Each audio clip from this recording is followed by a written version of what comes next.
Alyssa Valdez, grabe. Mga bashers niya, pinapakitaan niya na ng kanyang dating galing. Creamline, talagang susubukin ang PLDT na alam nilang malakas ngayon.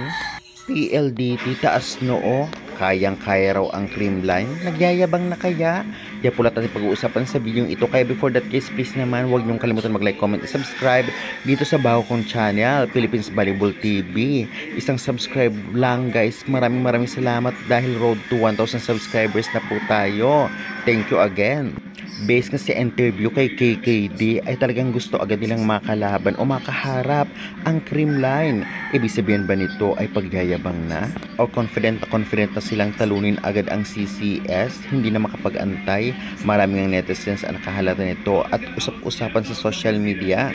Well, alam naman natin na nakadalawang sunod na championship na sa magkaibang conference ang PLDT na masasabi nga natin na malakas sila pagdating nga sa blockings, opensa at depensa. Kaya naman syempre, hindi na bago maging competitive sila at palaban. Kaya naman syempre, alam naman natin kasi na napakalakas ng Creamline at ilang beses na nag-champion dito sa Pilipinas o sa PVL. Kaya naman bilang isa sa mga contender ay talagang gusto rin talaga nilang makaharap agad ang Creamline para magkaalaman na. Samantala ang Creamline ay chill lang. Ngayon ay talagang bumabalik na ang kanilang lakas kahit wala si Gia Magalansa. Pinapatunayan nila na kayang-kaya pa nila makipagsabayan sa malalakas na team.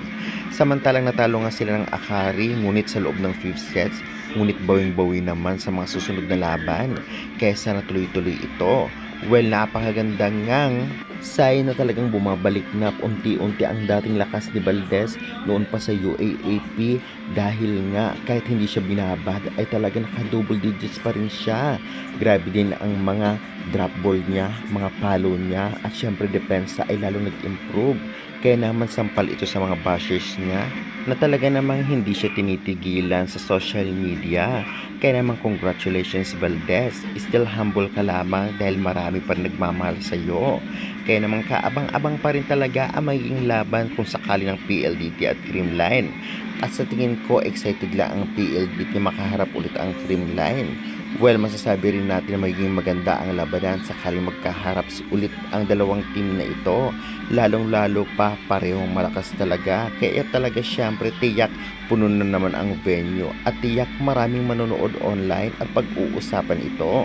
Kaya guys, sa tingin ninyo, totoo nga bang nagyayabang na ang PLDT dahil sa galing nila ngayon at kumpletong line-up? I-comment nyo na yan at syempre excited na ba kayo sa harapang Creamline at PLDT? Anong team kayo mananalo? I-comment nyo na.